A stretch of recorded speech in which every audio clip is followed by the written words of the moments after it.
ओम नमः शिवाय। हर हर महादेव। आप सभी का स्वागत है मेरे YouTube चैनल भक्तिपीडिया पर।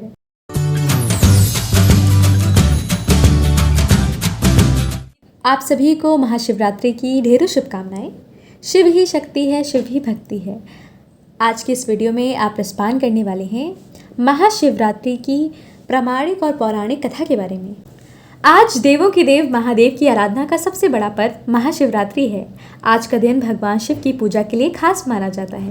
कहते हैं कि आज के दिन जो व्यक्ति सच्चे मन से शिव जी की पूजा करता है उसके जीवन के सभी कष्ट दूर हो जाते हैं। लेकिन कोई भी व्रत बिना कथा के अधूरा माना जाता है। तो आइए सुनते हैं महाशिवरात्रि के व्रत में सुनी जाने वाली कथा। पूर्व काल में चित्रभानु नाम का एक शिकारी था। जानवरों की हत्या करके वे अपने परिवार को पालता था। वह एक साहूकार का कर्जदार था, लेकिन उसका ऋण समय पर न चुका सका। क्रोधित साहूकार ने शिकारी को शिव मठ में बंदी बना लिया। संयोग से उस दिन शिवरात्रि थी। शिकारी ध्यानमग्न होकर शिव संबंधी धार्मिक बातें सुनता रहा। चतुर्दशी को उसने शिवरात्रि व्रत की कथा भी सुनी। शाम होते ही साहूकार ने उसे अपने पास बुलाया और ऋण चुकाने के विषय में बात की। शिकारी अगले दिन सारा ऋण लौटाकर वचन देकर बंधन से छूट गया।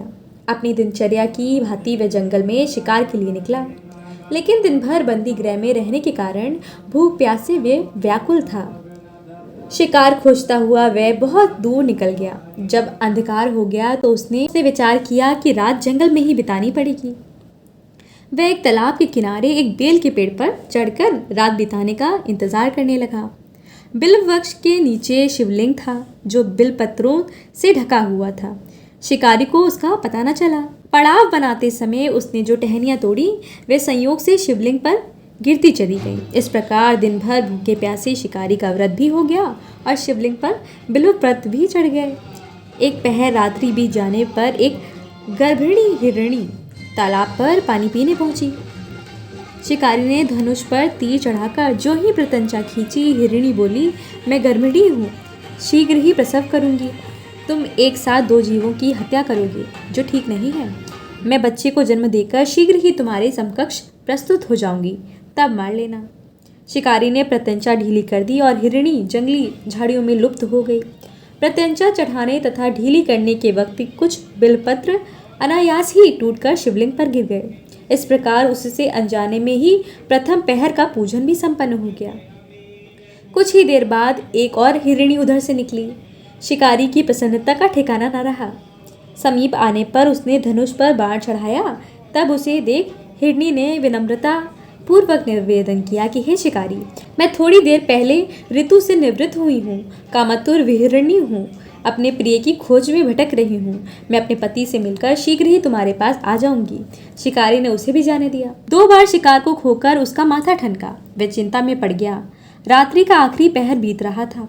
इस बार भी धनुष से लगकर कुछ बेलपत्र शिवलिंग पर जा गिरे तथा दूसरे पहर की पूजन भी संपन्न हो गया। तभी एक अन्य हिरणी अपने बच्चों के साथ उधर से निकली। शिकारी के लिए स्वर्णिम अवसर था। उसने धनुष पर तीर चढ़ाने में देर नहीं लगाई। वह तीर छोड़ने ही वाला था कि हिरणी बोली, हे शिकारी, मैं इन बच्चों को इनके पिता के हवाले करके लौट आऊंगी। इस समय मुझे मत मारो। शिकारी हंसा और बोला, सामने आए शिकार को छोड़ दूं? मैं ऐसा मूर्ख नहीं। इससे पहले 2 बार अपना शिकार खो चुका हूँ। मेरे बच्चे भूख प्यास से व्यग्र हो रहे हैं। उत्तर में हिरणी ने बोला, जैसे तुम्हें अपने बच्चों की ममता सता रही है, ठीक वैसे मुझे भी।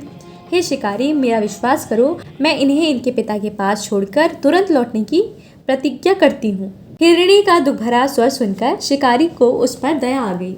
उसने उस मृगी को भी जाने दिया। शिकार के अभाव में तथा भूख प्यास से व्याकुल शिकारी अनजाने में ही बेलपत्र पर बैठा। बेलपत्र तोड़ तोड़ कर नीचे फेंकता जा रहा था। पौ फटने को हुई तो हष्ट पुष्ट मृग उसी रास्ते पर आया। शिकारी ने सोच लिया कि इसका शिकार वह अवश्य करेगा। शिकारी की तनी प्रत्यंचा देखकर मृग विनीत स्वर में बोला, हे शिकारी, यदि तुमने मुझसे पूर्व आने वाली 3 मृगियों तथा छोटे छोटे बच्चों को मार डाला है तो मुझे भी मारने में विलंब न करो, ताकि मुझे उनके वियोग में एक क्षण भी दुख न सहना पड़े। मैं उन हिरणियों का पति हूँ। यदि तुमने उन्हें जीवन दान दिया है तो मुझे भी कुछ क्षण का जीवन देने की कृपा करो। मैं उनसे मिलकर तुम्हारे समक्ष उपस्थित हो जाऊंगा। मृग की बात सुनते ही शिकारी के सामने पूरी रात का घटना चक्र घूम गया। उसने सारी कथा मृग को सुना दी। तब मृग ने कहा, मेरी तीनों पत्नियां जिस प्रकार प्रतिज्ञाबद्ध होकर गई हैं, मेरी मृत्यु में अपने धर्म का पालन नहीं कर पाएंगी। अतः जैसे तुमने उन्हें विश्वास पात्र मानकर छोड़ा है, वैसे ही मुझे भी जाने दो। मैं उन सब के साथ तुम्हारे सामने शीघ्र ही उपस्थित होता हूँ। शिकारी ने उसे भी जाने दिया। इस प्रकार प्रातः हो गई। उपवास, रात्रि जागरण तथा शिवलिंग पर बेलपत्र चढ़ने से अनजाने में ही शिवरात्रि की पूजा पूर्ण हो गई। पर अनजाने में ही की हुई पूजा का परिणाम उसे तत्काल मिला। शिकारी का हिंसक हृदय निर्मल हो गया, उसमें भगवत शक्ति का वास हो गया। थोड़ी ही देर बाद वह मृग सब परिवार शिकारी के समक्ष उपस्थित हो गया ताकि वह उनका शिकार कर सके। किंतु जंगली पशुओं की ऐसी सत्यता, सात्विकता और सामूहिक प्रेम भावना देखकर शिकारी को बड़ी ग्लानि हुई। उसने मृग परिवार को जीवन दान दे दिया। अनजाने में शिवरात्रि का व्रत पालन करने पर शिकारी को मोक्ष की प्राप्ति हुई। जब मृत्यु काल में यमदूत उसके जीव को लेने आए तो शिवगणों ने उन्हें वापस भेज दिया तथा शिकारी को शिवलोक ले गए।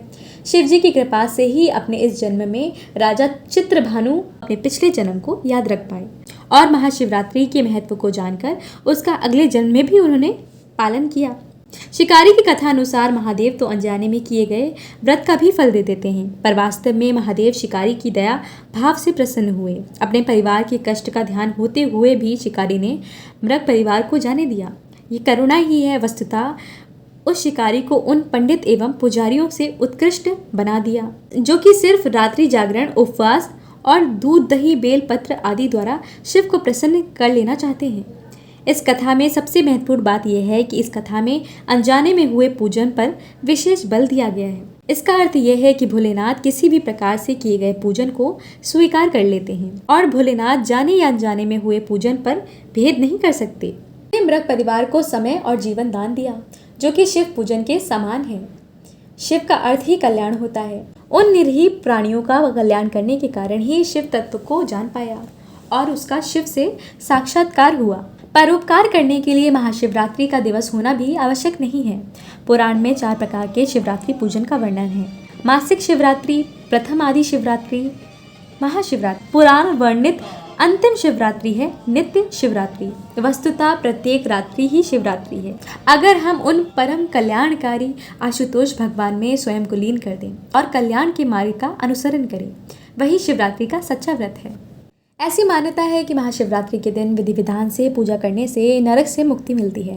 साथ ही कुंवारी कन्याएं मनचाहे वर की प्राप्ति के लिए भी इस दिन व्रत रखती हैं। ये थी महाशिवरात्रि की कथा। अगर आपको ये वीडियो पसंद आया है तो वीडियो को लाइक ज़रूर कीजिएगा। अगर आप मेरे चैनल पे पहली बार आए हैं तो चैनल को भी सब्सक्राइब कीजिएगा और कमेंट में उमा महेश्वरी की जय लिखना बिल्कुल मत भूलिएगा। आप सभी पर महादेव कृपा करें और आप सभी के कष्टों का निवारण माता पार्वती करें।